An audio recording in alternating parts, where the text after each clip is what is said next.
every single month, millions of Americans over 62 are leaving money on the table, not because they don't deserve it, but because nobody told them the full truth about what just changed. Social Security quietly locked in a permanent cost of living adjustment that affects your monthly check starting now, and the number is bigger than what most news outlets are reporting. This isn't a temporary boost. This isn't a proposal sitting in Congress. This is already done, already signed, and already being deposited into bank accounts across the country. But here's what's really frustrating. The Social Security Administration's own website buries this information so deep, most seniors never find their actual new payment amount. They just keep accepting whatever hits their account, not knowing they could be owed more. In the next few minutes, you're going to see the exact new amounts by income bracket, who qualifies for the highest increase, and the one step you need to take right now to make sure you're not getting shortchanged. Stay with me, because what we're about to break down could mean hundreds of extra dollars in your pocket every single year going forward. So let me start by telling you something that the mainstream media has been glossing over for months now. The Social Security Administration officially confirmed a cost of living adjustment, what they call a COLA. And this one is different from the temporary bumps you may have seen in the past. This one is locked in. It is permanent in the sense that it becomes the new baseline for every future calculation tied to your benefit. That means whatever you were receiving before, that number is now the floor, not the ceiling. And every single adjustment going forward will build on top of this new amount. That is a big deal, and most seniors are just finding out about it now, which is exactly why we are here today.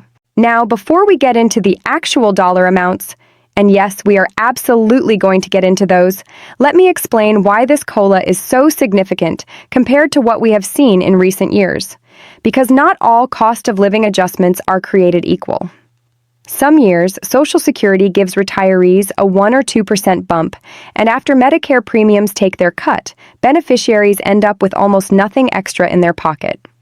You might remember 2017, when the COLA was just 0.3%, 0.3%. For someone collecting $2,500 a month, that was about $4.50 extra. That barely covers a gallon of gas. So when people say, Social Security gave us a raise, they are not always talking about something you would actually feel in real life. But what happened this time is genuinely different, and here is why.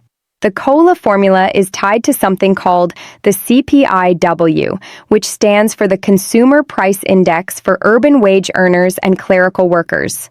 The Social Security Administration uses this index to measure how much everyday prices have gone up, and then they adjust your benefit accordingly.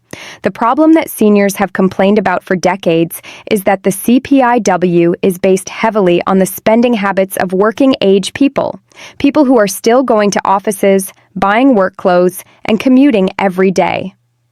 It was never perfectly designed to reflect what retired Americans are actually spending money on, which is mostly healthcare, housing, prescription drugs, and groceries. So even when COLA went up, it often did not fully cover the real inflation that seniors were experiencing in their daily lives. What changed recently is that lawmakers and the SSA have faced enormous pressure to make the adjustment more reflective of what older Americans actually spend. And the numbers coming out of this latest round show a meaningful increase that is finally landing closer to where seniors need it to be. We are going to break down exactly what that means for your check in just a moment, but first, let us talk about who this affects and make sure you are clear on whether this applies to your specific situation. If you receive Social Security retirement benefits, this change applies to you. If you receive Social Security disability insurance, also known as SSDI, this change applies to you. If you are receiving Supplemental Security Income, or SSI, there are slightly different numbers involved, but there is still an increase that you need to know about. And if you are a surviving spouse or dependent receiving benefits based on a deceased worker's record, yes, this applies to you too. The point is, the overwhelming majority of people who rely on Social Security in any form are going to see a different number in their monthly deposit. And the goal of this video is to make sure you understand exactly what that number should be and how to verify that you are receiving every cent you are owed. Now, let us talk real dollars. The average Social Security retirement benefit before this adjustment was sitting at roughly $1,907 per month. After the COLA kicks in, the average monthly payment moves up meaningfully, and for many recipients, the increase lands somewhere between $50 and $200 per month, depending on your earnings history and the specific benefit amount you were already receiving. Now, that might not sound life-changing on the surface, but let me put it into perspective for you. An extra $100 a month is $1,200 a year. An extra $150 a month is $1,800 a year. Over a 5-year period, that is anywhere from $6,000 to $9,000 in additional income that you either receive or you do not, depending on whether you know about it and whether you take action. That is real money. That is a new appliance when yours breaks down. That is a year's worth of prescription copays. That is a plane ticket to see your grandchildren. The stakes here are not small just because the monthly number looks modest. And here is something that most people do not think about when they hear the words cost of living adjustment. This is not just about what hits your bank account next month. Because your benefit is now recalculated at a higher baseline, every future COLA will also be calculated on this new higher number. Social Security compounds on itself. If your base benefit goes up by $120 this year, and then next year there is another 2% COLA, that 2% is now calculated on your higher amount. Year after year, that compounding effect adds up significantly over a retirement that might last 10, 15, or 20 more years. So getting this right now, making sure you are receiving the correct amount starting today, is not just a short-term issue. It is a decision that has long-term financial consequences for the rest of your life. So how do you actually find out what your new amount should be? The most direct way is to log into your My Social Security account at ssa.gov. If you have not set one up yet, I strongly encourage you to do that today. It is free, it is secure, and it gives you direct access to your personal benefit statement, your earnings history, and your projected payment amounts.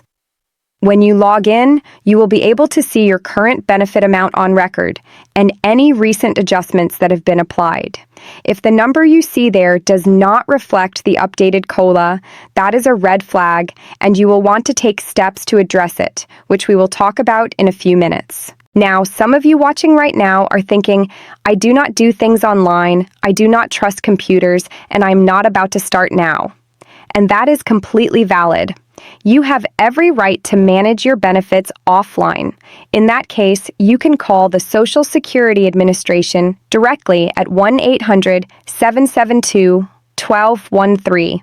The wait times can be long, sometimes very long, but you are entitled to speak with a representative who can walk you through your current benefit amount and confirm that the COLA has been applied correctly to your account.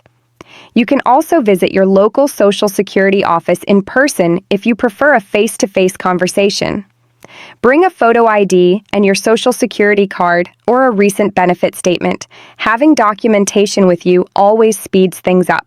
Let us also talk about Medicare Part B premiums, because this is where a lot of confusion happens every year around COLA time. When Social Security announces a raise, Medicare often adjusts its Part B premium at the same time.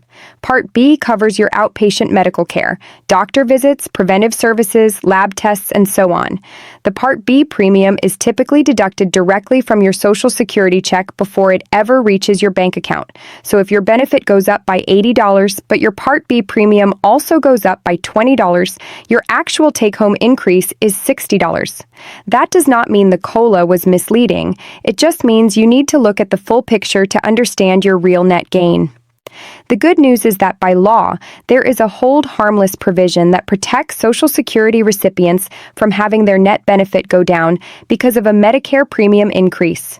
In other words, your check cannot shrink as a result of Part B going up.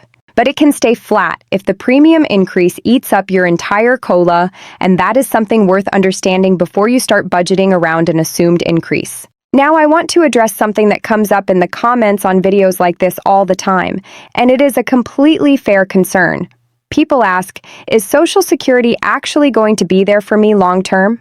Are these raises just putting a bandage on a system that is about to collapse? It is a legitimate question, and you deserve an honest answer. The Social Security trustees release an annual report every year that projects the financial health of the trust funds. The most recent projections indicate that the combined trust funds, if nothing changes legislatively, could face a shortfall sometime in the mid-2030s. If that happens and Congress does nothing, benefits could be reduced, not eliminated, but reduced, to something around 77 to 83% of the currently promised amount. That is the worst-case, do-nothing scenario. But here is the important context. Social Security has faced funding challenges before, most notably in the early 1980s, and Congress stepped in with reforms to stabilize it.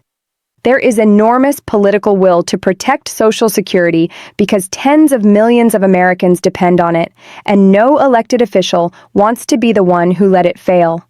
So while it is smart to be aware of the long-term projections, there is no credible reason to believe that your benefits are going to disappear. The system is not perfect, but it is not broken beyond repair either. What you should be doing right now, practically speaking, is making sure that every benefit you are entitled to is actually flowing to you. This means verifying your COLA has been applied. It also means checking whether you might qualify for additional programs that stack on top of your Social Security income. For example, if your total monthly income falls below certain thresholds, you may qualify for Extra Help, a federal program that helps cover Medicare prescription drug costs. Many seniors who qualify for Extra Help are not enrolled simply because they do not know it exists. Similarly, if your income and resources are limited, you might qualify for the Medicare Savings Program, which can pay your Part B premium for you, meaning that money stays in your check instead of being deducted.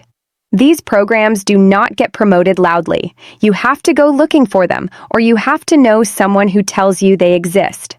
Consider this your notification. There is also something called the Social Security Spousal Benefit that a surprising number of married and divorced seniors are not taking full advantage of.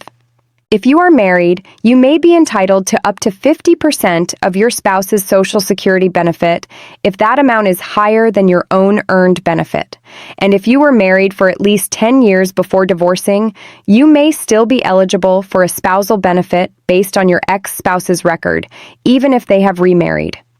This does not reduce your ex-spouse's benefit at all. It is simply an additional entitlement that exists under the law and that thousands of people leave unclaimed every year because no one explained it to them clearly. For widows and widowers, the rules around survivor benefits are equally important to understand right now. If your spouse passed away and they had a higher Social Security benefit than you may be able to switch to their benefit amount rather than continuing on your own. The survivor benefit can be as high as 100% of what your deceased spouse was receiving, and with the COLA now applied, that amount has also gone up. If you have never filed for survivor benefits, or if you filed years ago and have not revisited whether you are receiving the maximum you are entitled to, this is the moment to look into it. I also want to take a minute to talk about people who are still working while collecting Social Security, because the rules here confuse a lot of people, and the confusion can cost money. If you are under your full retirement age, which for most people reading this is somewhere between 66 and 67 depending on your birth year, and you are still earning income, your benefits may be temporarily reduced if your earnings exceed a certain threshold. In 2024, that earnings limit was $22,320 per year for people under full retirement age. And this is critically important, any benefits withheld because of this earnings test are not lost forever. The SSA recalculates your benefit at full retirement age to credit you for the months your benefit was reduced. So you will get that money back, just on a delayed schedule. Once you reach full retirement age, there is no earnings limit at all. You can earn as much as you want from a job and still collect your full Social Security benefit without any reduction. Let us also quickly touch on taxes, because nobody likes surprises at tax time. Depending on your total income, and Social Security counts what the IRS calls combined income, which includes your adjusted gross income plus any non-taxable interest plus half of your Social Security benefits. Up to 85% of your Social Security income can be subject to federal income tax. If your combined income is between $25,000 and $34,000 as a single filer, up to 50% may be taxable.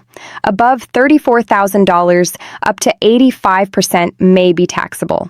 For married couples filing jointly, those thresholds are $32,000 and $44,000. Now that your benefit has gone up because of the COLA, your combined income may also go up slightly, which means it is worth having a conversation with a tax professional or using a free tool like the IRS withholding estimator to make sure you are not going to owe more at tax time than you expected. Adjusting your voluntary withholding from Social Security is something you can do at any time by filing Form W-4V with the Social Security Administration. The bottom line after everything we have covered today is this. Social Security is not a passive program where you just sign up once and walk away. It is a system full of rules, adjustments, eligibility thresholds, and entitlements, and the people who get the most out of it are the ones who stay informed and take action when something changes. This COLA is one of those moments. Your check has changed. Your baseline has moved. The question is whether you are going to verify that you are receiving exactly what you are owed, whether you are going to look into the additional programs and benefits that might be available to you, and whether you are going to approach the next chapter of your retirement with the confidence that comes from actually understanding how your money works. You earned every dollar of this benefit. You paid into this system your entire working life. Now it is time to make sure the system is paying you back in full, not a penny less than what you are entitled to.